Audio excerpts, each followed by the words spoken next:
Good evening, everyone, and welcome to the Tuesday, April 18th meeting of the Board of Directors of the Dover Area School District. Before we begin tonight, I have some sad news that I need to share with you.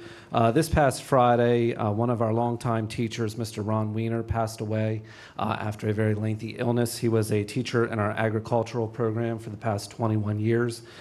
He touched a countless number of students throughout those years. So on behalf of the district, I'd like to extend our sympathies to his family and want them to know that he and the family are in our thoughts and prayers at this time. So if we could we observe a moment of silence for Mr. Weiner?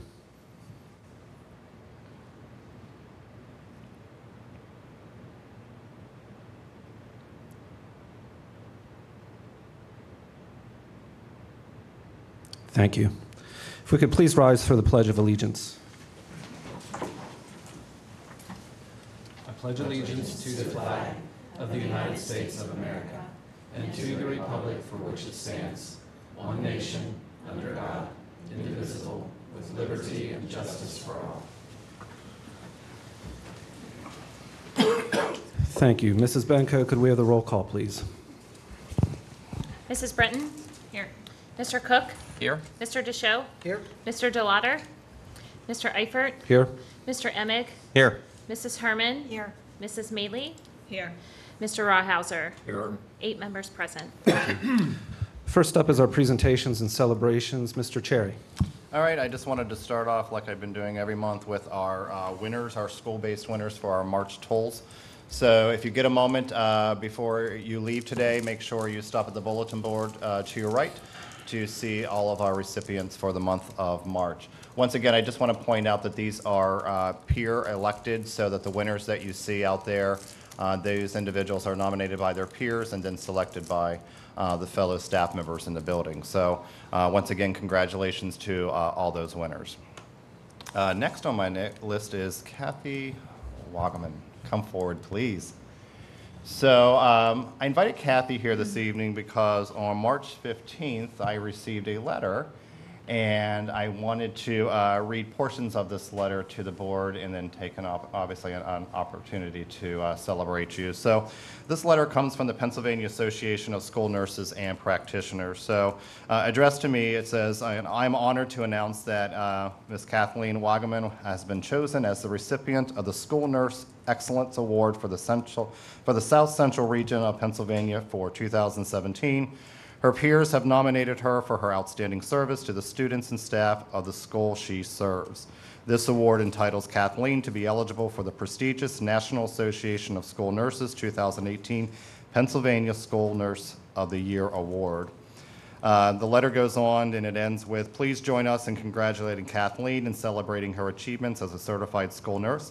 Kathleen is a role model demonstrating her passion for her profession for all certified school nurses in Pennsylvania. So Kathleen, on behalf of the district and the Board of Administration, I would like to congratulate you on being a rock star of certified school nurses, and know that we appreciate everything that you do. So, yeah, if we can have it around.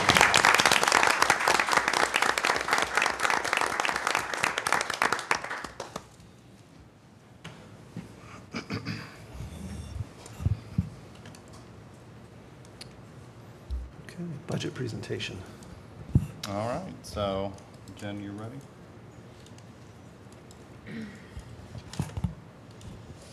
Okay, so on tonight's agenda is the vote for the proposed budget for it to go up for public inspection for at least 20 days. So I would like to begin with a history of our financial operations. We have had many discussions about our annual surpluses for the last 4 years, 5 years. Our projection for 2017, even though we had budgeted a deficit, is we will hopefully have a surplus of $334,000 approximately. The reason we have this surplus is because of PlanCon funding that we were not expecting to receive. They owed us back for a few years of PlanCon funding, and we did receive that this year. So therefore, we are projecting an annual surplus for this year. So through our budgeting processes, we came up with our budgeting objectives and our goals. Our first one is we wanted to redirect resources to educational programs and classrooms. We also wanted to build on technology supports for both staff and students, fostering a 21st century learning environment. We wanted to address inequities through the reallocation of supports and services to schools while also focusing on the efficiency of our programs and operations. We continued a site-based budget methodology that encouraged a zero-based budgeting culture, so working from the bottom up. And we also wanted to manage and control our fund balance levels for both the general fund and the capital project fund. So as in prior years, we at the district came up with our core budget. This is a budget that doesn't have many program changes in it, and so we're rolling forward our programs from last year, and then also just having some tweaks along the way. So first we want to talk about our technology staffing model, and I'll let Ken go ahead and talk about that. And if you want to go to the next slide. Mm-hmm. So within our core budget, we actually have a restructuring of our technology department. As you see, the first thing that we're doing, if you take a look at the bottom there, is kind of creating one technology position in terms of technician for the district. Currently, we have people assigned to very specific assignments within the technology department. So some deal with this audio, some deal with this visual, and some are generalists. So our approach there is to kind of make those who are supporting the schools at the closest level be all generalists, so that we would assign one technician to Wagglestown and Live, another technician to North Salem and Dover, and then we would give the IS and the high school each their own individual technician. And then we would, we currently have this position right now, which is the confidential assistant technology coordinator. So we would kind of keep that managerial level in place, but we would add a director of technology. So we feel that it's a need for us in the district, as the board has allowed us to expand our use of technology through our one-to-one initiative, as well as new systems for our teachers. So as Jen said, part of our core budget has this new position in it, as well as the kind of the retooling of the technicians there, and that is an increased cost of about $52,000. Next on our core budget components, so we wanted to take a look at our alternative education program for our elementaries. Last year, what we did with our alternative education kids that were attending River Rock, we brought those kids back into our district, and so they can actually get a Dover education. So for this year, we want to look at terminating our elementary agreement with River Rock. A lot of those kids have been there for a while, and they can be back in our classrooms. So doing that and in terminating that agreement, we also want to hire 2 part-time aides to assist with in-school suspension. And we would like to also hire a social worker to develop the community schools in the district model and to serve as the liaison between community service and identified families. So really working with the community and the kids to ensure that they receive services they need, whether it be mental health services or drug and alcohol services, which would also include assisting with our district's SAP or student assistance program. So with the elimination of the elementary agreement and those other factors in the mix, it would be about a $22,000 savings to our budget. Along with alternative ed, we also have the following core budget components. This year, we hired a part-time temporary library secretary position until we could get our media specialists up and running and those positions filled. And currently, we have both of our high school and our intermediate school media specialists positions filled. And so we were going to eliminate that temporary library secretary for next year at $16,000 in savings.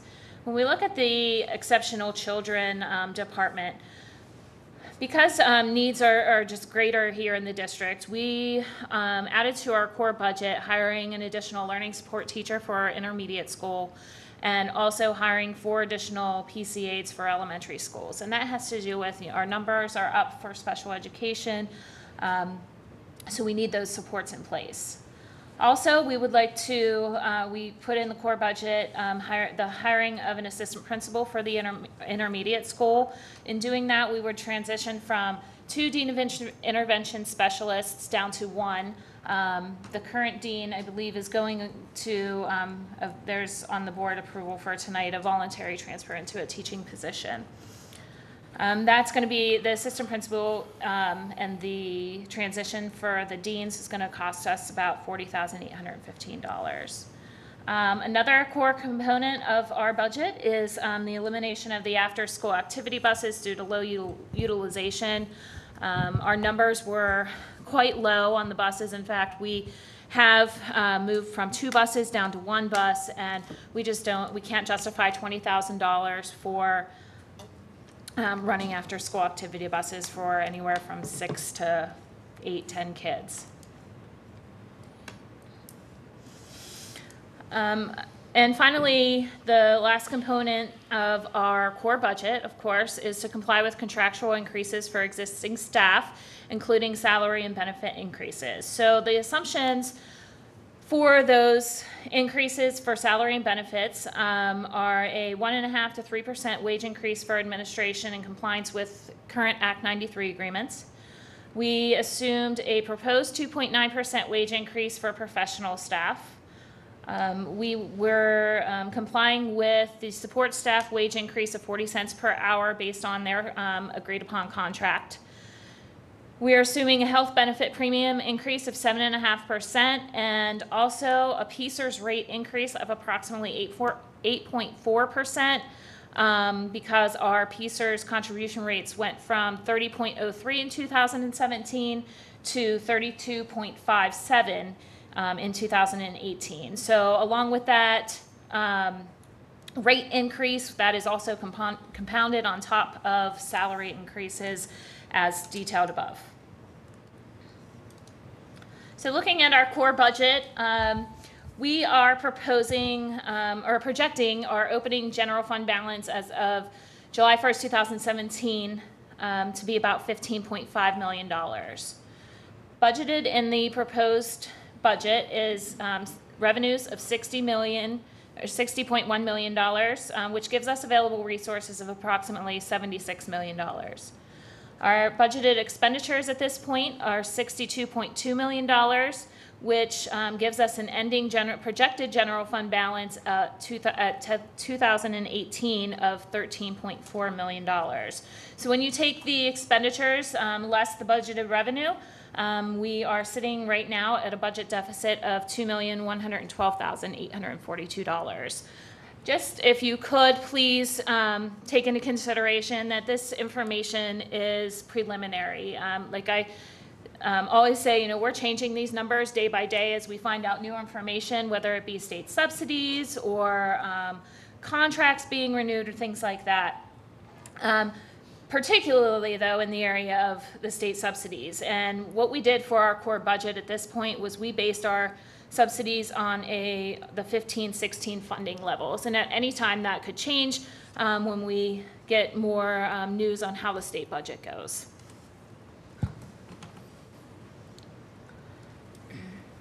So looking at managing and controlling our fund balance levels that were presented in the last slide, of course, with a $2.1 million deficit projection, the general fund will actually need to use some of that fund balance to offset 2017-18 expenditures. Reserves in the construction funds, we looked at that to be managed with an eye to future construction programs, and that would be designed to mitigate future millage impacts for any future projects. So when we look at fund balance as a measure of available resources, and this information is as of June 30th, 2015, that's the latest information that I could pull off of PDE's website. If you look up at Dover at 6/30/15's fund balance was very high. We were up, you know, in the top 2 of fund balance. We have continued to work at maybe bringing that down to become an average, maybe somewhere in the middle of the York County school districts. And right now, with what we're projecting for 2018, we'll be at about 5 or 6. However, this doesn't incorporate any changes for any other districts within the past 2 years.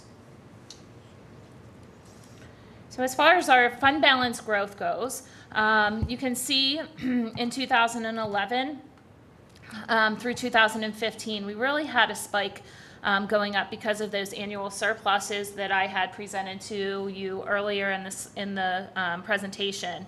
And then if you look, you'll see 2016, 2017 go down a little bit. Now that is a direct result of taking some of that general fund balance and transferring it over to for our capital projects use in the future, again to mitigate future millage tax increases.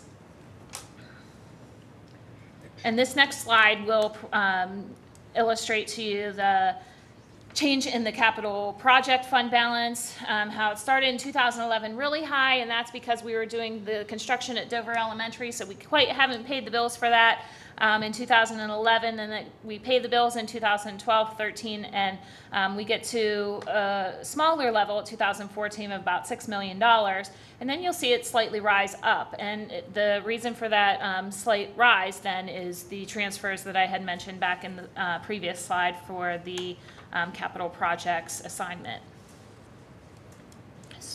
So when we look at fund balance use in 2017-18, the fund balance that we have projected for the end of 2017 of $15.5 million. That includes a $3.8 million commitment for the PSERS spike. Dover has been very fiscally responsible, and we haven't had to touch that PSERS committed balance for increases. And I know we've spoke about that in prior years. However, we were lucky with some PlanCon funds to come in. We didn't need to use that PSERS commitment for this year. Preliminary 2018 budget assumes we're going to be using approximately 60% of the PSERS committed fund balance when you take a look at the 2.1 versus the 3.8, which is currently committed for PSERS. Dover, again, we've had very proven healthy fund balance, and so managing that fund balance maybe means using a portion of that here to bridge our deficit in 2017-18.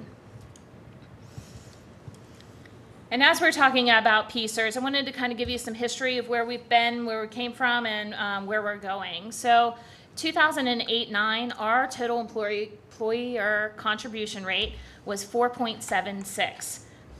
Going up to 17-18 for next fiscal year, we're going to be at 32.57. That's a huge spike. And then we start to level off a little bit, going 2021 to 2022 to 36.4. And this slide would just shows you kind of the spike and where we came from up through where we are currently, and then it hopefully levels off a little bit. And those numbers are always subject to change based on any pension reform movement we may see or any other factors coming down from the legislature. Okay, so now we want to take a look at some of the items beyond our core budget that we were proposing for consideration. These numbers are not reflected in the core budget as it sits today. These are just considerations for you for May. So beyond the core budget, the following are proposed efficiency initiatives for board consideration. Like I said in our goal, we really look to how can we make our processes more efficient, run our programs more efficiently, and our operations more efficiently. So I'm going to let Mr. Cherry take the first one, which was technology initiatives. Over the course of the year, Mrs. Strasbaugh and Ms. Geyer worked with our deans and intervention specialists to kind of take a look at were we assessing our students fully. We understood that we had a benchmarking system in place, so we could every once in a while stop instruction, give them assessment, and say, how are our students doing against end of the year standards?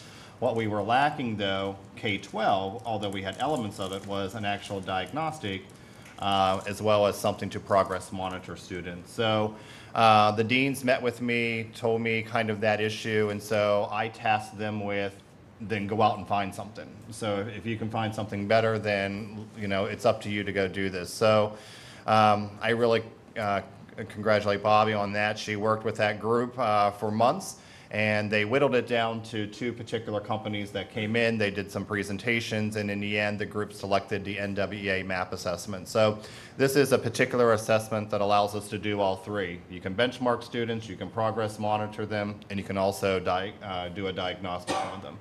So up for recommendation tonight, above and beyond the core budget that Jen talked about, is the purchase of the NWA MAP assessment at $38,875,000. And just so you know, when we did this, because we realized when you see the word cost there, we know that we're adding on to that 2.1. We also kind of prioritized them. So as you see these 4 initiatives there under technology, you know, the one that you would see right there, the NWA MAP assessment, is probably one that I would say, you know what, I know I can't have it all, but if you could give me something, I think a big win for our staff, our deans and so forth would be to implement NWA and the MAP next year. Also included on our technology initiatives is the idea of providing Apple certification training to all of our technology staff. That would be at a cost of $16,000. Also taking a look at doing a K-4 staff Apple lease. Our K-4 teachers are the ones who don't currently have MacBooks, or AirBooks, I would say. So we're looking at possibly taking a look at a lease there. That would be a cost of about $80,000, and I think that would be a 4-year lease that we would look at. Mm-hmm. So that particular cost would be broken into 4 payments, or is that the 1 payment? I just want to be clear on that. That's 1 payment. 1 payment. Okay, that's 1 payment. So that would obviously be 1 payment for 4 years. And then one of the things that we did probably a year and a half ago was down in Live. We took one of the kindergarten classrooms and we placed a number of technology devices there just to say, we know that all of our older kids have the exposure to the mini iPads. How can we give some of that same experiences to our youngest learners coming into the building? So one of the things that we did is we kind of supplied one of our classrooms with a smart table. We actually gave them large iPads, and we also gave them kind of an interactive, movable projector that allows them to make any space that it projects on interactive. So think about that smart board, and that smart board being able to kind of travel anywhere you wanted to in the classroom. And we kind of just let her play with it. We said, go for it, have a good time, you know, get the reaction of the students, and the students obviously love the smart table. So you've basically taken a large iPad, you flipped it down, and now you can have up to 5 students on there manipulating it, playing games, drawing. So there's lots of interaction there for them. So, you know, part of this request is, can we begin to now make that across a number of our buildings? So one of the things that we'd like to do is purchase a smart table for each one of our kindergarten areas. Although they'd have to share it, it would still give them some access to it. It is movable. It's a small table. You can kind of pick it up and move it to the next classroom and plug it in. But we'd also like to supply first and second with the larger iPads and give them a set of 10 per classroom. I think we have, and Dave and I spoke before, I think we have enough already for each kindergarten classroom to have 10 apiece. So we didn't include them there, but we are including first and second. So that would be my 4th wish list item. And is that a total cost to cover all the elementary schools, or Yes. is that just for one elementary That's school? the total cost for all 4 schools. Okay. All right. Okay, moving on, and as we had addressed earlier, we really want to look at efficiency here within the next budget cycle. So we're going to take a look at some of our efficiencies that we believe that could happen through our secretaries, building aides, custodial, and nurses. You want me to jump in with this one? If you want to, go ahead. So the first thing we did is we started taking a look at support system. But as Jen said, we really wanted to take a look at efficiencies.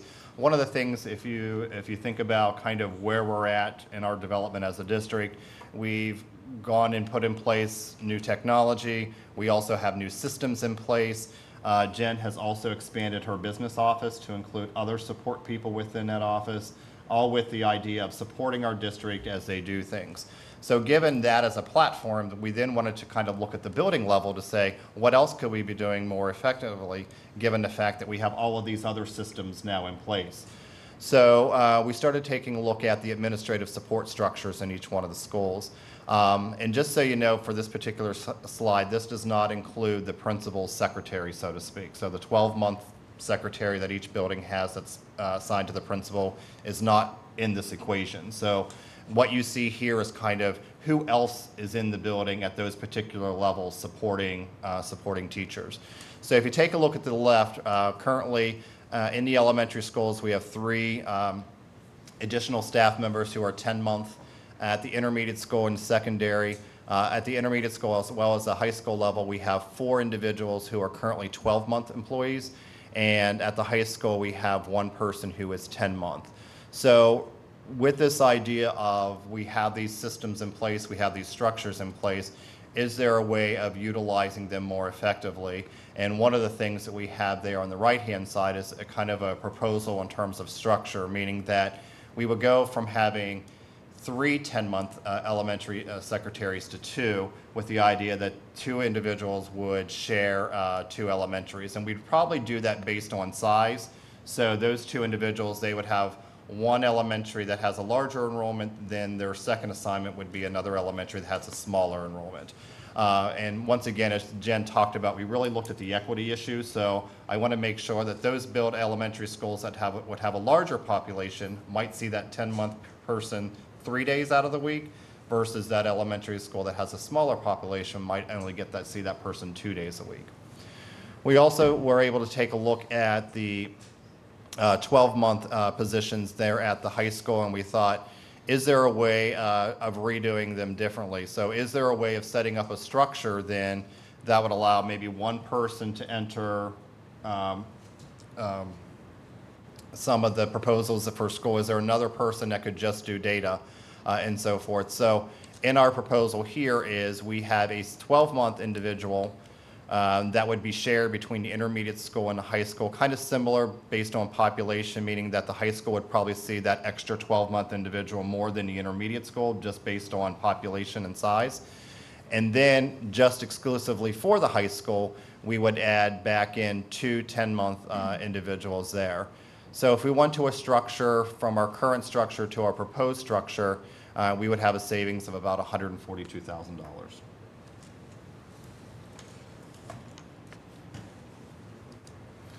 Looking at our building aids, we also wanted to take a look at, is there another way of utilizing them? So what you'll see currently on the left-hand side, we have 5 full-time aides in our buildings, and we have 20 part-time aides. I will say, kind of as an aside, where it says Dover Elementary, it has 0. In our calculations here, full-time is 7.5 hours. Dover Elementary has 2 individuals, but they're only 5.5 hours apiece. So I don't want to say full-time based on definition could mean 2 different things. So the 1 at North Salem, the 2 at Live, the 2 at Wagglestown, they work 7.5 hours, whereas Dover Elementary, although there's a 0, there are 2 people that work 5.5 hours. And then we have, obviously, the part-time people that you see over there. So that equates to about 30 part-time equivalencies across the building. So that's one way to kind of look at this. If you broke your holes into halves and you count up your halves, what would you actually have? We have about 30 within our district. So what we're proposing under the new structure is that every single elementary would get 1 full-time person. So every single elementary building would get 1 7.5-hour person per day. And then North Salem and Dover Elementary would get 5 part-time individuals, and then Live and Wagglestown would get 6 part-time individuals. So for a school such as North Salem, this really is no change to their current structure. For other schools, it would be a slight decrease, and some it would be a slight increase. The flexibility in going from full-time to part-time is principals then are allowed to control that 4.5-hour assignment. So if they know that the main thrust of the responsibility of our building aides is to make sure that we have cafeteria coverage, recess coverage, and possibly coverage at the beginning of the day and the end of the day, now that they have control of that 4.5 hours, they can slide when they want those individuals to come in, and it allows them to it allows them to have more flexibility on their particular schedule. So in this current structure, it still equates to 30 part-time people if you think about it, but there is cost savings associated with it, and savings of about $73,000. Okay, next we'll take a look at our efficiency of our custodian department. Currently, our structure is we have at the elementary level anyhow, we have 4 head custodians, 1 at each elementary building. In 2016, 2017, we will have a retirement at the end of the year. And therefore, we feel that we can benefit from head custodian position, attrition of the head custodian position at the elementary level. So what we want to try out for next year is going from 4 head custodians at the elementary level to 3, and see how that works out, and see if we can share 1 head custodian with 2 buildings.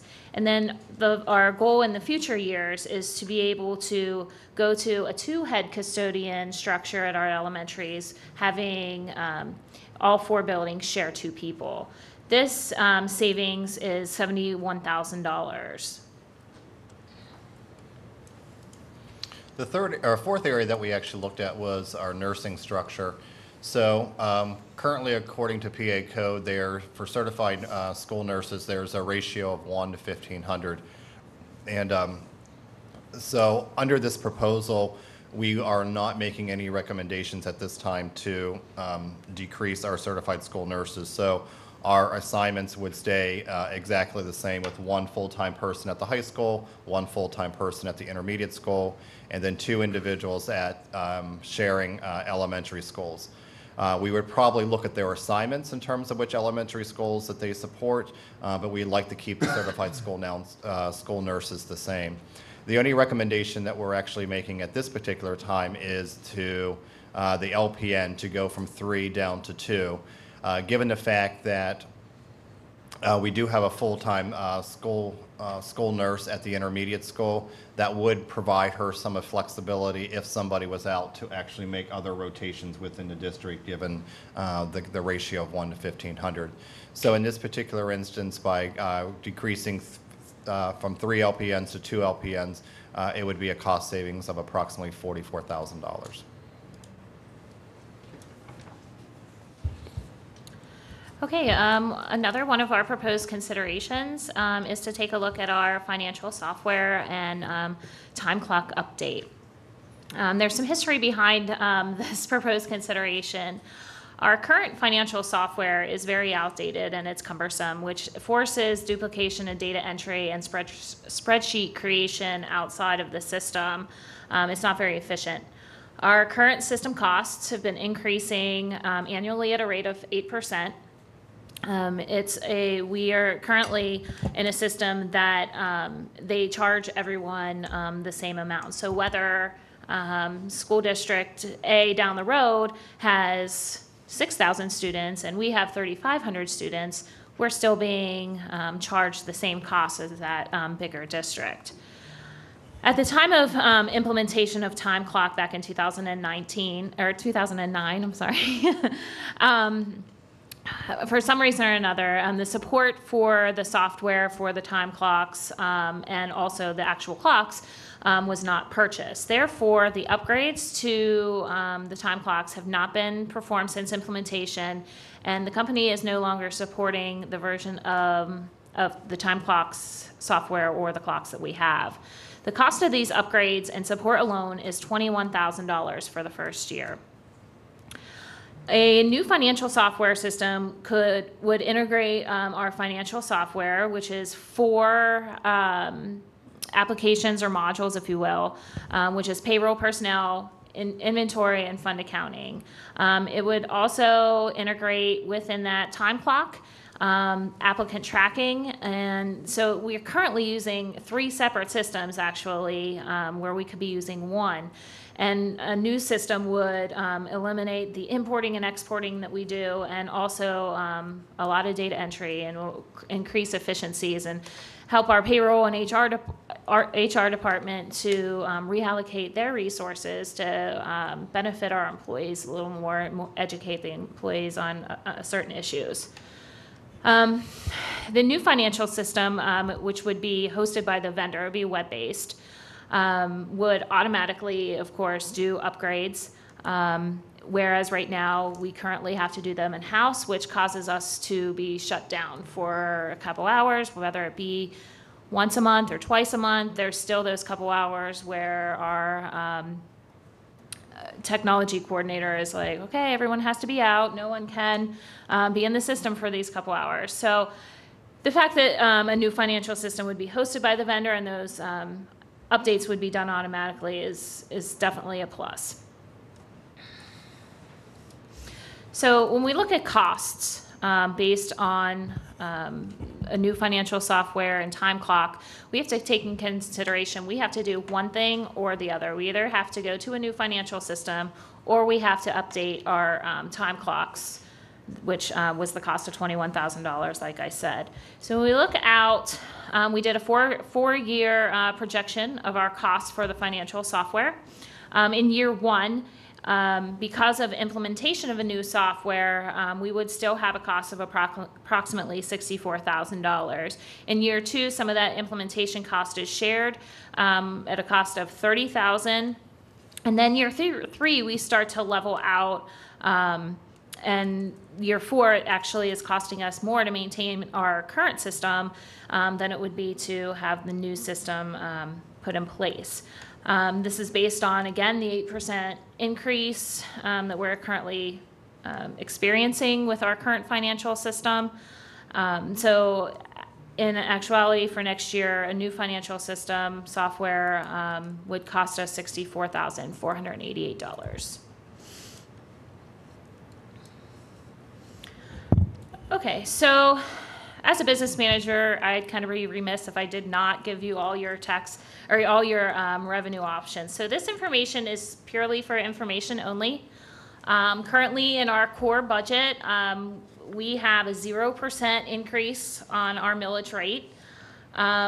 The Act 1 index, which is 3.4%, would generate $969,547 of additional revenue. So this will just tell you, if there was to be an interest in increasing rates, it'll tell you, how many the additional revenue dollars that the district could benefit from, and then also the average dollar amount of the bill increase per household. And when we look back at our, do a 3-year look back at our property tax millage rates, as you can see, in 14-15, Dover was up there really high. And then in 15-16, we're there in the middle a little bit. And then now at 16-17, we're in the bottom 6 of York County. And from what I have had conversations with other districts here in York County, I think, if we don't increase taxes for the next fiscal year, you're going to see us slide down to that bottom quartile, definitely, for our millage rates. So some additional facts when it comes to property tax revenue. Dover has had a 2-year tax freeze. In 16-17, per capita tax was actually eliminated, in effect decreasing taxes. And if we have no tax increase in 2017-2018, Dover will be one of only 3 districts in York County to have a consecutive 3-year tax freeze or decrease. Okay, so now we're back to our core budget overview. Again, these are the numbers that will be presented on the proposed budget that is on for board approval tonight, and that's the budgeted revenue of $60,131,201, and the budgeted expenditures is $62,244,043, leading to the budget deficit of $2,112,842. I'll take questions or comments. I do. I have some questions. Okay. I don't know how these aren't numbered or anything, so you just have to bear with me. I do have a question about the technology. Okay, so right now we have, okay, we're putting in iPads for 1 and 2. So grades 3 up all have iPads. Is that correct? The mini iPads, no. So mini iPads are 5th grade through 12 right now. Okay. We have been taking leases that are going to expire and utilize that equipment to do 4th and 3rd. So we still need to go down to 4th and 3rd. But the focus of this presentation, we wanted to get larger iPads for K1 and 2. Okay. sets of 10. I shouldn't say not for every single student, but the teacher would be able to utilize and I them made a for note small of that, group yeah. instruction and so forth. Okay. I have a question about the secretary restructuring. Okay, so on here, it says that there are 3 elementary attendance secretaries. They are, so we don't have one at which elementary school? Fine. Live, So the one secretary does everything? yes. So under the new proposal, that secretary would actually get support in this because we would be looking at possibly 2 10-month people and sharing them across 2 elementary schools. Okay, but, all right, this is what I'm concerned about. I've been in the office many times, and also, so I've checked in many times, and the secretary, I'm going to use Weigelstown, the secretary in the back does all the paperwork, the purchase orders and things like that that I know of. I don't know exactly what their jobs are.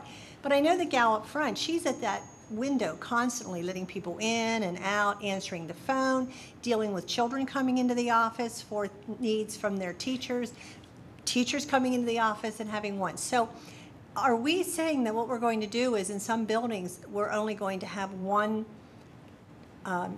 I know the 12-month employee is the person that does all the purchase orders and those kinds of things. But what I'm hearing is that we're going to keep those in each elementary building, the 12-month secretary, and then we're going to share a 10-month. So some of those buildings will not be staffed by a permanent secretary taking care of the door. Is that correct? Is that what you're looking at?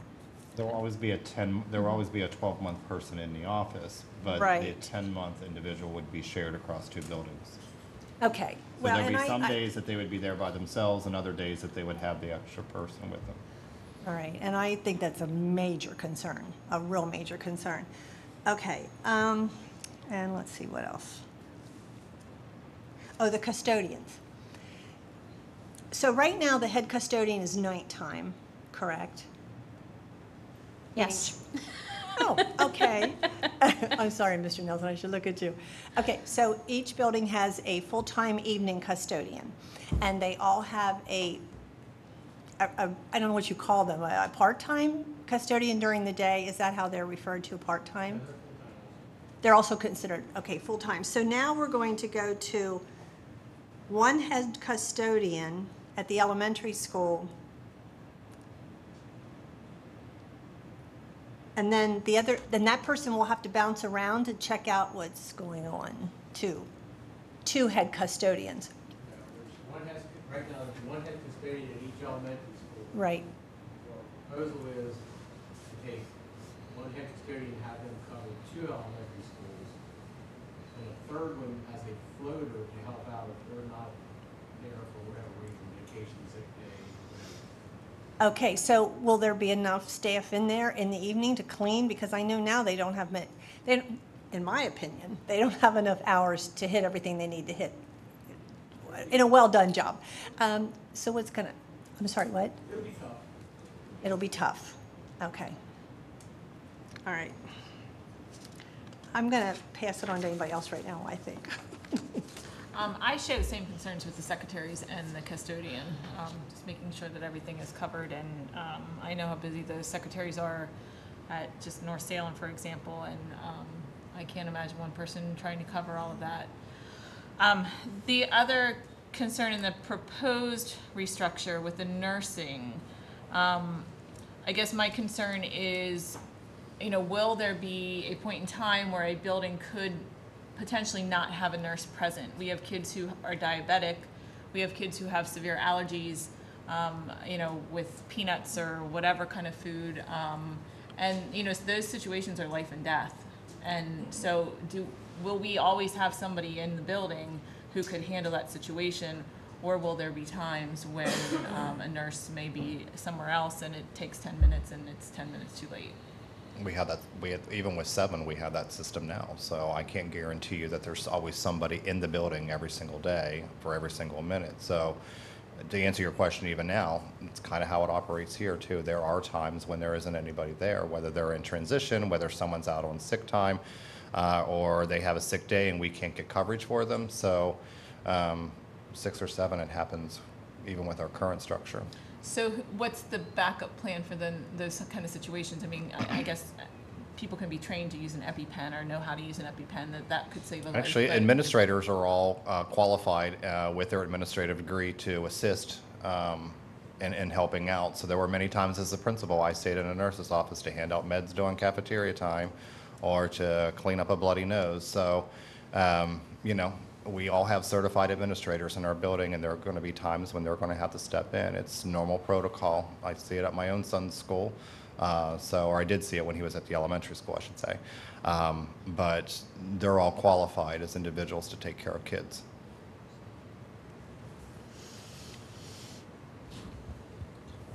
I was just going to reiterate what Rachel said. I kind of said about this. My son is nut allergy, and it really concerns me of not having somebody qualified. It makes me feel better to know that there are administrators who are certified, and especially with bee stings or any kind of anaphylaxis, 2 minutes can be too late. So I just want to make sure that every building has somebody that will be able to. I mean, there was recently a girl in Virginia who was stung by a bee and allergic, and 2 minutes was too late. So I just want to check that out there. I had some of the same questions written down as well, but I guess I don't really have a really good handle on, you know, as far as head custodians, what their workforce underneath them, like how many secretaries, how many custodians we have at each building right now, to even get a feel for. And I'm sure you've thought about these proposals, and I guess maybe I'm looking for, you know, administrative input here, and whether or not we're really pushing the limit here to go in this direction, or whether this is something that our administrative team is comfortable with and thinks that can be, you know, a realistic approach to, you know, downsizing, so to speak. So I don't know. I mean, is there head custodians? How many custodians are there at the buildings underneath that head custodian currently? Well, at the elementary schools, all the elementary schools are exactly the same. We have a head custodian, a full-time custodian in the day, who opens up the building and services the needs all day long. And then 2:30 in the afternoon, they go home, and then our head custodian comes in, and another full-time custodian comes in evening. So we have 2 full-time people evening. And then there's 3 part-time people also that come in at various times. And that has to do with when we need them, or when it affects the work schedule. If it's a part-time job, we work a full-time job somewhere else. We have some of that, you know, or maybe we have kids at home from school, and they need to be there with the children to get home, and then they come in after that. So that's our current structure in the elementary school. Okay. Thanks. I share some of those, and maybe the aide positions as well, you know, in the restructuring of the aides positions. There's like, I'm not quite sure what all the duties are and what would be missing by transferring to a different structure like that. I know you shared in committee, this would actually open the door to maybe more people at different times, maybe a little more flexibility than what we currently have. But I didn't really, you know, I don't know what the structures are in each of the buildings to even make a decision of whether or not it's okay or not to downsize or, you know, restructure. The other question that I had really is a comment that came out of committee when we were talking about the budget the other day, on the time clock consideration. You didn't mention it tonight, but you had said in committee that with our current system, if something ever happened to that, we could be at a pretty significant risk because we don't have the capability to find, you know, records and things that we would need to have. So Yeah. that's another part of. We would have to process 250 some paper time cards for payroll. And I can't even imagine having supervisory approval and things like that. It really scares me that something is going to go wrong, and the amount of work that's going to have to be done to fix the problem going forward. And not having that support and not having those upgrades who knows how long that could go on if it does go down. And right now, the current system has a lot of data merged that's coming from multiple sources where this new system could provide a one Currently, entity. our software has 4 modules. So as I said, inventory, fund accounting, payroll, and personnel. Those modules don't always talk to each other. So we have to do a lot of duplication entry. We have to do a lot of importing and exporting.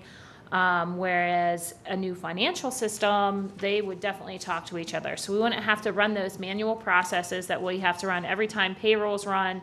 You know, we have to do a manual process to post it over to fund accounting and make sure everything reconciles. So it's a lot of work, and a new financial system would definitely increase our efficiency doing some of those processes.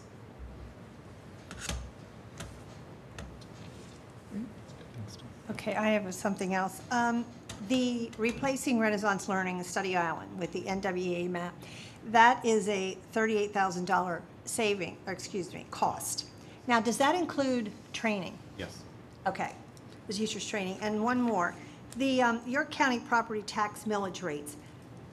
Okay, can that be misleading because not every mill in every district is worth the same thing, correct? That is correct, yes. Depends on property value. Okay. Is there some place we can go online to see what a mill is worth that, I mean, I it's like have that one- information. I thought, I just didn't want to put, I mean, that would have been a really No, big. that's fine. I have that information that I can share with you. Okay, yeah, I'd love to see that. Okay. Which fund is the deficit coming out of if we have a deficit when we're done? It would come out of the general fund balance, and out of the PSERS committed, which is currently sitting at $3.8 million. Well, I thought that's restricted. It's restricted for that use, yes. So we would use those funds to cover our PSERS costs. So it's not coming out of the other fund then? The PSERS committed is in the general fund. So within the general fund, you have certain commitments. So you have a total general fund balance of $15 million. Within that $15 million, you have various commitments, various assignments, some that are restricted for non-spendable or for prepaid accounts and things like that. So out of that $15.5 million bucket, there's $3.8 million in there to cover PSERS increases. That is the money that we would use to cover the $2.1 million deficit, pending any of these other proposed considerations that may be passed.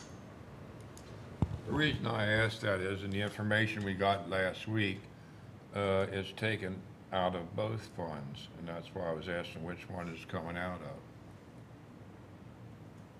It's only coming out of the general fund. I'm not sure where it's taken out of. It's printed on here. Which page, which slide is on that?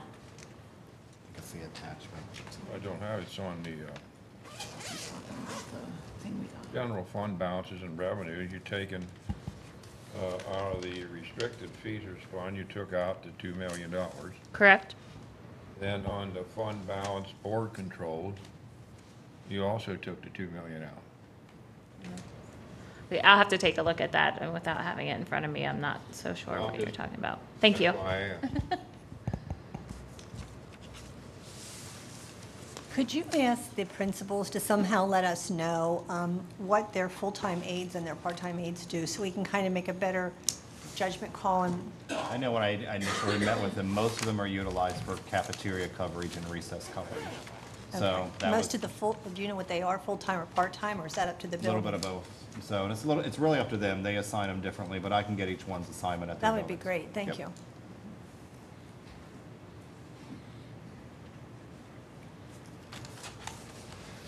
Any other questions? I just want to thank our student reps down there because I know that they're probably wishing that they were bumped up in the agenda. So thank you for hanging in there. Speaking of student representatives, you're up, ladies. I will be starting with Dover Elementary. On April 3rd, they had their PSSA kickoff assembly to get their students excited and prepared for the PSSA testing. Mr. Eckenroth shared student-created PSSA commercials. Mrs. Knowles shared ideas for relaxing during the test, and our K through 12 students gave positive recognition to their 3rd through 6th grade students as they left the assembly. The K through 3rd students gave great effort during the 4-day ELA test sessions. They were especially proud of the students' pre-writing efforts on the open-ended responses. Their quarterly reward was held on Thursday, April 13th. This included glow dancing, a magic show presented by our speech clinician, Mr. Mike Thompson, and students were given a special freeze pop treat. Later this month, we will have the additional PSSA test motivators as we prepare for the math and science PSSA tests. These will include the following: Rockstar, Hair Day, Wild West Day, and a PJ Day. Moving on to Live Elementary School, Live's Eagle on the Run program began this month and will run every Monday and Wednesday through May 10th for interested students in grade 4 through 6. On Tuesday, May 2nd, under the direction of Mr. Kyle Modoon, the Live Elementary School Chorus will perform the national anthem at the York Revolution baseball game. Live will host their Art and Science Night on April 21st from 6:30 to 7:30 p.m. Also, they are being recognized by Apple Subaru of York and the Subaru Corporation as the recipient of the Subaru Loves Learning Project. Subaru and the American Association of the Advancement of Science will donate 150 books to Live Elementary. Mr. Jerry Marquette, General Manager and Live Parent, nominated Live Elementary. Thank you to Apple Subaru of York. And moving on to North Salem Elementary School, North Salem Elementary students made us proud at the North Salem Talent Show held on March 31st at the high school. The show featured over 39 talented acts that left the audience entertained and amused. A special thank you to the parents and volunteers who made this show a success. On April 3rd, North Salem hosted a PSSA pep rally to encourage the students to do their best on the test.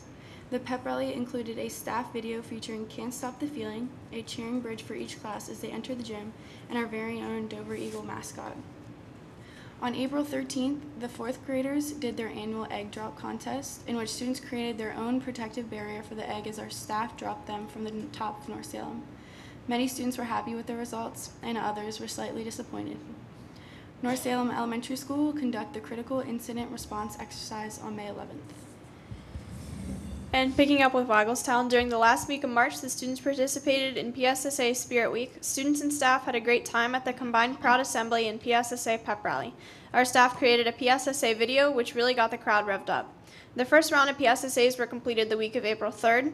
Diane Brenner, author and first grade teacher at Dover Elementary, visited Wagglestown on April 10th. Ms. Brenner is an author and did a wonderful job presenting her story about horseshoe crabs to our students. Math PSSAs began on April 25th. On April 24th, we will hold a mini assembly to get the PSSA momentum going again. On April 25th, second grade students will take a field trip to Zoo America. Also that evening is Chick-fil-A night, which is a fundraiser for the PTO. April 28th is a night filled with events. It's a Dover Proud Day for all students and staff. First grade students will take a field trip to Hands-On House, and the Empty Bowls fundraiser will take place that evening. For the intermediate school, Eli Slothauer, an 8th grade student, won first place in the computer programming category in the Regional Computer Science Fair for high school and middle school students. He will move on to compete at the PA State Computer Fair for middle school students on May 24th at Dickinson College. 6 family and consumer science students have had projects selected to be exhibited in the 2017 Vermont Quilt Festival. They are as follows: Anna Benton, Gabrielle Coley, Emma Frock, Hope Leathers, Maisie Sterner, and Ivy Warren. Our choral and band concerts are scheduled for the first 2 weeks of May. Come see our band perform on Thursday, May 4th at 7, and our chorus students will perform on Thursday, May 11th at 7. May 15th and 16th, the intermediate school will welcome our incoming 7th graders with a brief introduction to the building and an opportunity for the 6th graders to sit in on some of the classes. Lastly, for the high school, congratulations to the Students of the Month: Ashley Paletti, Maisie Sterner, Kylie Firestone, Blake Davis, Sophie Barnes, Rachel Stein, Casey McKinney, and Avonlea Puckett. Our senior walk will be happening on May 15th. This year, the graduating seniors will be visiting all 4 elementary schools, as well as the intermediate school. And in early April, the Dover Daily Show morning announcements relaunched. Thank you to the board for your support in acquiring the equipment to bring this program back. Congratulations to Lindsay Brenneman, Grace Beyerschmidt and Raja Fink, who were named YAIAA first team selections in their sport during the winter season. The next several weeks will be active for the music program. Later this week, students from several of our performing ensembles will travel to Erie, and that's to perform at the Pennsylvania Music Educators Association Conference. And then next week, our spring band concert will be held on Saturday, April 29th at 7 in the auditorium. Ladies, thank you. Any questions from our board members tonight? Okay, hearing none, you're free to escape while you can, or you may stay and continue the fun here. So it's up to you. Thank you, ladies. Thank you. Okay, next on our agenda is our first public comment period. This is a 3-minute period for items on or off of tonight's agenda. If you have anything you'd like to comment on, please come to the seats with the microphones and state your name and address for the record. Okay, seeing nobody on the move, we'll move into Board President's communication. I just had 2 things to discuss tonight. The first, I wanted to publicly thank Mr. Cherry and Ms. Curry and our music staff and our custodians and everybody who was involved, cafeteria staff, everybody who was involved with the York County Elementary Choral Festival that happened, I believe, May 23rd, it was 25th, I think. At the high school, we had a couple hundred kids from all across the county here with their choral leaders from their schools. Many great comments about what was done that day, and a lot of them said they thought this was the best one that was ever hosted in York County. So kudos to all of you. Yeah, it was a great meal, Ms. Curry, too. So. Executive session. We did have an executive session prior to tonight's meeting. That was to address some of the personnel matters that are on tonight's agenda. Also to discuss some of the items related to the professional contract, which is on tonight's agenda. So we apologize for being a little delayed, but we had a lot to discuss there. Next, we'll move on to our approval of the minutes. So I would like to entertain a motion to approve the minutes of the March 21st board meeting. So move. We have a motion. Is there a second? Second. Questions or discussion? Okay, Mrs. Benko.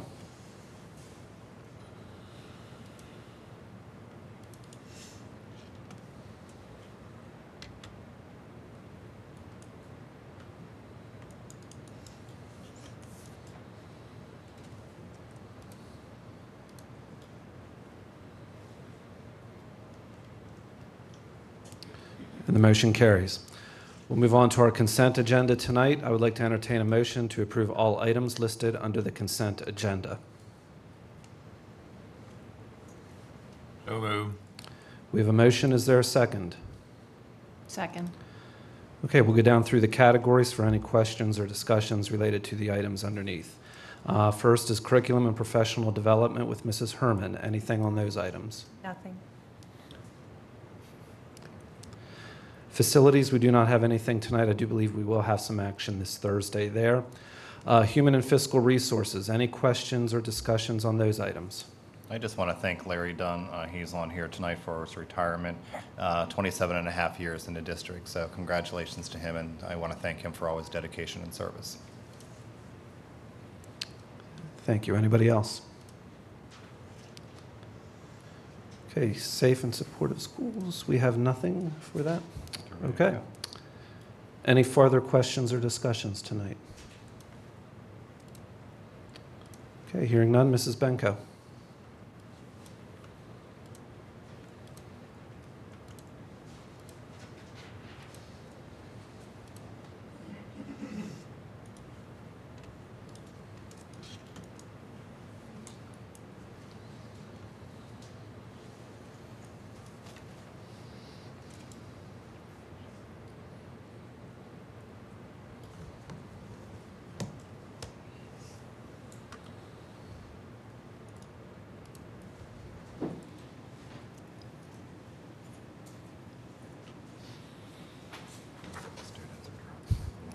Motion carries.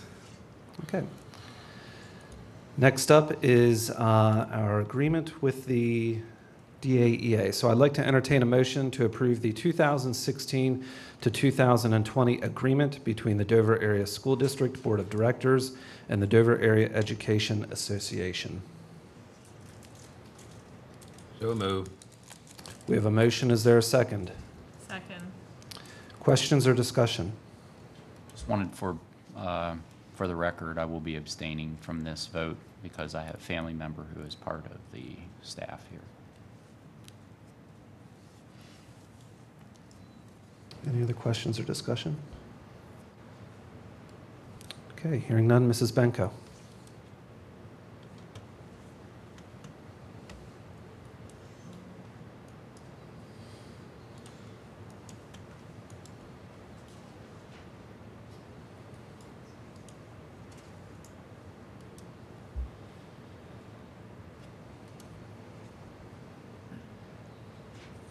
And the motion carries. Next, I'd like to entertain a motion to approve the 2017-2018 proposed final general fund budget for public notice, with revenues of $60,131,201 and expenditures of $62,244,043.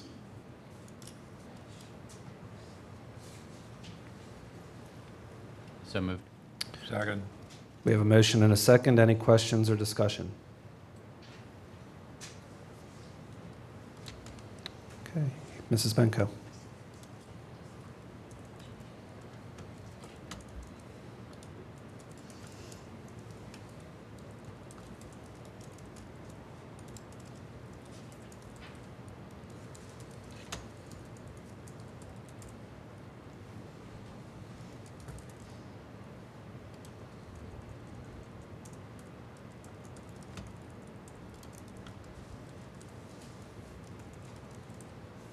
And the motion carries.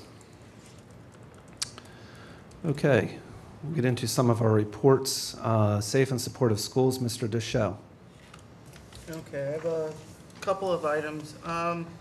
Just to let everybody know that the critical incident response exercise is for Thursday, May 11th. It has been communicated to all schools but North Salem and the intermediate school that they will be placed in a lockout for about 30 to 60 minutes, which means no one will be permitted to enter or exit the buildings during that time frame.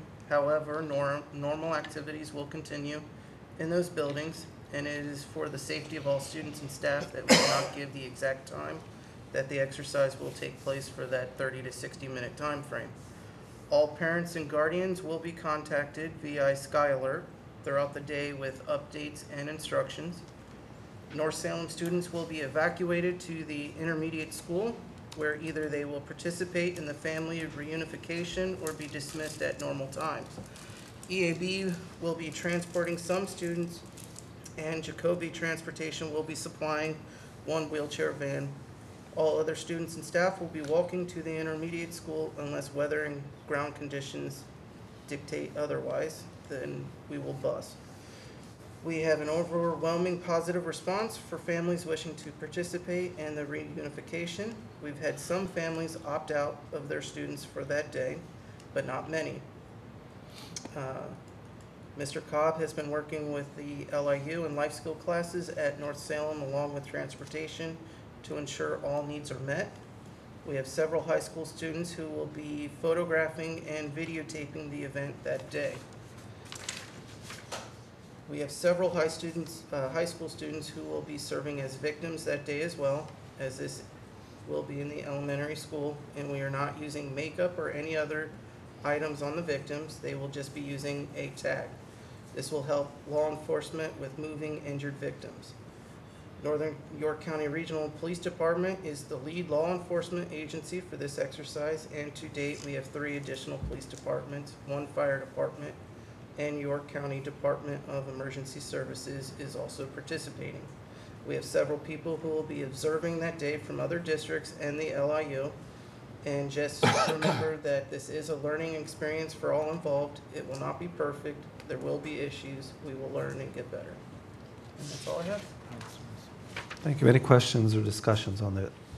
I just had some concerns in terms of, I mean, I'm all for this, but in terms of some of the students who may not, some of the students in the emotional support classroom, it sounds like the kids in the life skills classroom have already, there's been some preparation there.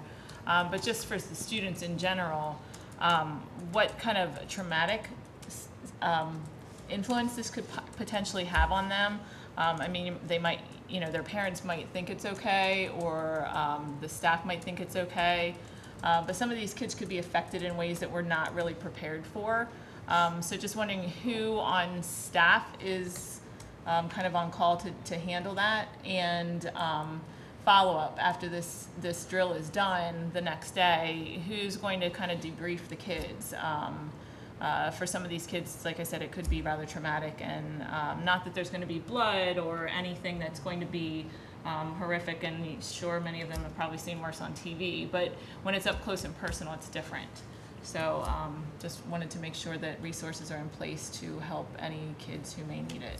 Central office will be assigned to the location for the reunification.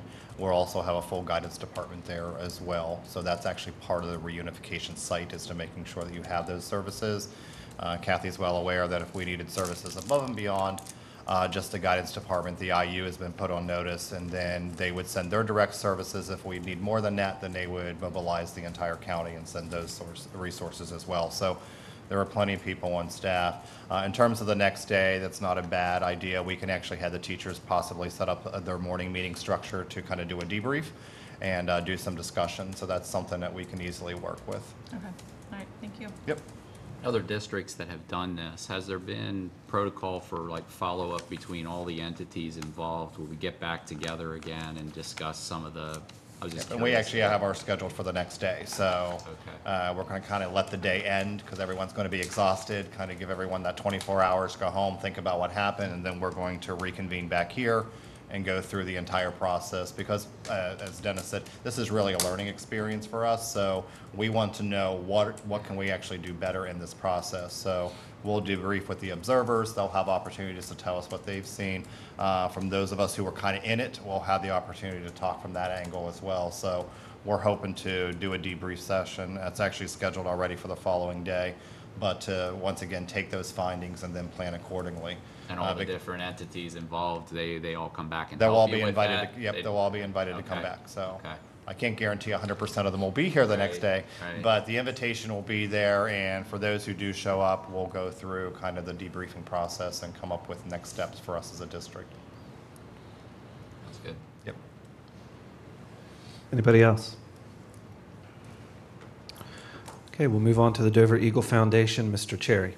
I'm glad to report that we have 18, correct? 18 teams now entered into our golf tournament. So that is a big win for us. So a few months ago, we didn't quite have that many. So it was exciting to see the growth in that.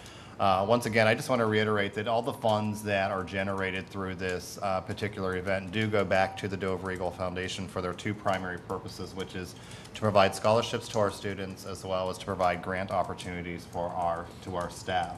So I'm excited to see that our business community and local, like I said, local businesses as well as regional businesses have really stepped up and have donated to the cause. So we're looking, it's our first annual major event that we've ever done. So once again, I give it to Bobby, I give it to Katie. They've been putting a lot of blood, sweat, and tears and extra time above and beyond the day to get this done. So we'll be meeting as a foundation with a few of the board members coming up here in the following weeks. I know that we have a debriefing session, I think, scheduled for May 10th as we go into it. So if you want to help, assist, be there that day, contact Bobby, contact Amy or Katie. We'll have lots of things for you to do when that day starts. So again, we're looking forward to a great day. Any questions? Okay, York Adams Academy, Mr. Emig. The only thing I have is our next meeting is Tuesday, May the 30th. Any questions for Mr. Emig? Okay, York County School of Technology, Mr. DeLauder is not with us tonight. Did you have anything, Mr. Cherry, or anybody else on that? Okay. Move on to LIU Special Education, Mr. Cherry. Not at this time. I do know, well, I just said not at this time, and then I'm going to talk. The only one thing I just wanted to alert everyone, as I said at the last meeting, we had some concerns regarding kind of the budgeting practices at the LIU.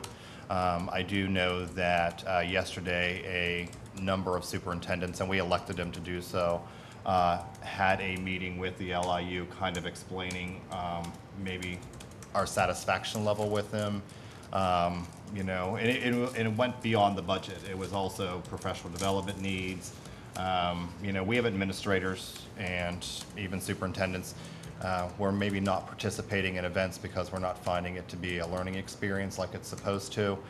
So we elected 5 superintendents to go speak with the IU to kind of express our concern with the services that they're providing us, not only the educational ones, but also the professional development and the educational services, and to kind of brainstorm what we could actually do about that. So I'm sure at my next superintendent's meeting we'll have a debriefing session, but I wanted to provide you that information because I know it's something that's being discussed across your county.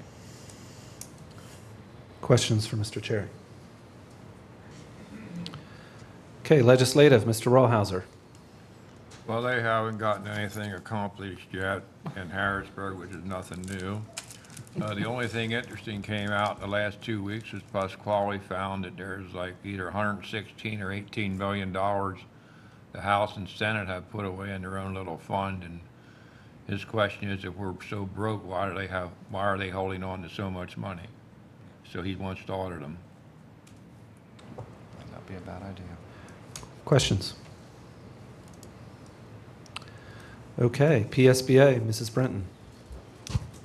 The only new thing that may possibly come up that they were concerned about was the tomorrow in the House there will be a vote on House Bill 97, which is the charter legislation. From what I've seen so far, it doesn't look to be as detrimental as last year's proposal.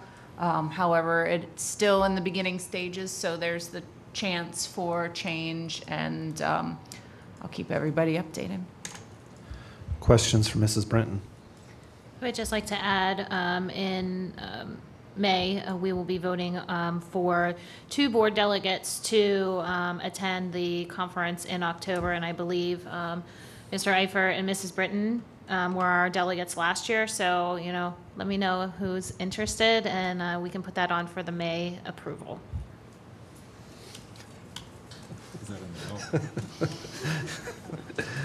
Any questions? All right, Dover Industrial Development Committee, Mrs. Herman. The next meeting is April 26th, next Wednesday. Any questions? Okay. Mr. Deschaux, unless you want to repeat everything again, we can move on. Superintendent's report, Mr. Cherry. I've already spoken a lot this evening. I just wanted to kind of reiterate I'll be joining Mrs. Maley tomorrow and Thursday as we head to the conference in Erie, so I look forward to celebrating Renaissance. I had the opportunity to introduce them twice over the course of that day, and also attend I told someone it's like a SAS session for music, so I said lots of things going on, all things music, so I actually look forward to participating. I think you should ride the bus with me and a student. I evaluated that all day long, and I've determined that I might need a vehicle to get back to the district in case anything would happen. So I'm going to pass at this time with that. It could be fun. It could be fun. There we go. That's a long 5.5 hours. Anyway, and my last announcement there is on Friday, May 5th, it will be Teacher Appreciation Day here in the district, and usual fashion, we'll be serving our staff lunch. So if you are interested in supporting that endeavor, let Amy Almond know which building you'd like to work at during that time period. We have plenty of assignments for you. We'll need van runners and those to serve within the building. So if you'd like to help out with that, just contact Amy. Any questions for Mr. Cherry? Okay, hearing none, we'll move on to miscellaneous for any other comments or observations from our board members tonight. I'd like to talk about BizTown a little bit. Jen, is BizTown something that we as a district pay for? We do pay for junior achievement, Okay. which is, I believe, part of BizTown. Okay. So BizTown's the 6th grade component. So they do all this preparation, takes hours. The teachers really put a lot into it. The students put a lot into it. And the past couple years, now I've had 3 of my own children go through it. The first 2 were able to benefit from the entire 5-hour program. My son last year, and it sounds like this current year as well, their trips had to be shortened because of busing costs, because the buses had to be back to transport the other kids, didn't want to spend the extra money on the bus just for the Biztown kids. So a 5-hour program, which is, if you've never been to Biztown, it's a very intense program. They cram a lot into a 5-hour period. These kids really learn, they move, they are making decisions, they are, I mean, it's just an amazing program for these students. To have that cut by an hour is huge. A lot of things were definitely different from the 2 years that I did it with my 2 oldest to when I did it last year with my other son. My understanding is, again, this year it was cut by at least an hour. Sounded like North Salem was possibly even cut by an hour and 15 minutes. We're paying for the 5-hour program, and we're not utilizing the full program. I understand that there's a busing issue. That would be an extra expense for these students, but I'm just wondering if something can't be worked out so our students can really fully immerse themselves in this program, because it is very worthwhile. Well, I've actually attended both the events too, and I actually go down to Biztown. There isn't any reason, and we actually met with the membership of Biztown to talk about what some of our challenges were. So they, first of all, did not see that as an issue. They said they could easily shorten the program. So we worked with them first when we found this to be an issue. The issue is never the cost.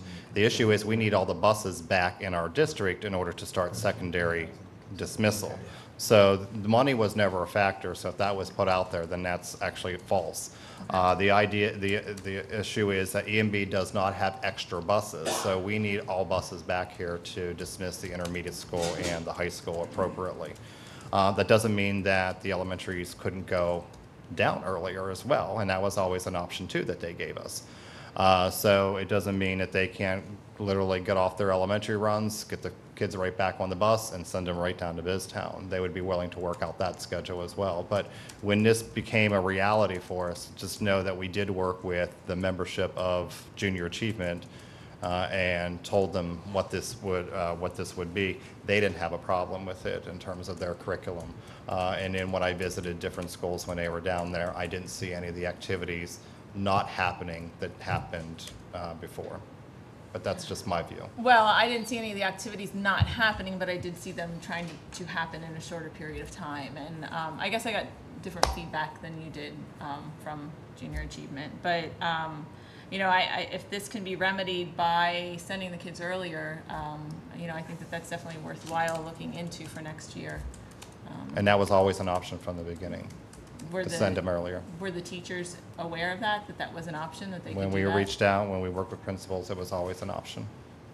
Maybe that option needs to be reinforced and recommunicated. Duly noted. Anybody else? I did want to mention, I know there were some conflicts with the calendar, and we spoke a little bit about that.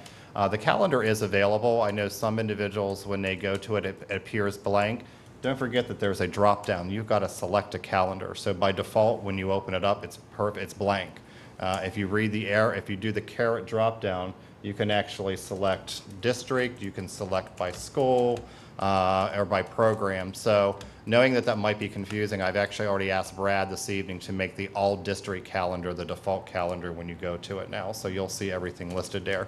So know that we work hard to make sure that we don't have conflicts within our schedule. So Amy begins that process now. I know I've already received dates from Jared for next year, and we put them on the calendar as we get them. So they've already kind of given the hard stop, no board nights, so that we can make sure that we attend those. And if there's also already a major event scheduled for that evening, try to look for an alternative. So they are working on that process now. And whose responsibility is that within a building to make sure that there aren't conflicts? Is it within the individual departments? Does it go back to the principal making sure? I mean, who's ultimately responsible within that building? Those dates get communicated to us, so they could come from departments, they also could come from principals. So I would say it's a blended approach, probably more at the secondary level than at the elementary level, where most of the events that they have are kind of historical ones, whether it's back to school night or talent show, things of that nature. So I think we probably struggle a little bit more at the secondary just because you have many more departments all hosting different events. I will say Jared's been on top of it in the last few weeks, even pushing back already on a few people who have chosen board nights already to say, it can't happen on a board night, please select a new date. So I would say that Jared and his crew are on top of it at this point in time at the high school. Well, I hope he can address the FFA and the concert at the intermediate school the same night. It's always happened the past number of years, every single year. And I used to attend both. I would go to the dinner and leave and go to the intermediate school. But that's cutting out representing the one event, but then you're making both events, so. And I'll say this, one, they have moved the FFA banquet every year to try to avoid the concert, and the concert move is almost to make cat and mouse. So one tries to move to avoid the other, and they keep running into each other. Alex had hers on the calendar since last June. So she tried to plan a year in advance to avoid everything, and it still somehow ended up together. But Mr. Benton and I've already talked, and we've actually started at a school level. They're putting their calendar for the entire school together now to make sure nothing conflicts with each other. I will also say that it's been very difficult this year with a week less to jam as many events as we have in May at our high school into the month of May with testing windows as well as the week shorter, particularly with everything else in the district. So we're trying to balance out as best we can. Next year you should see some improvement. We really tried to spread that wealth out over into April.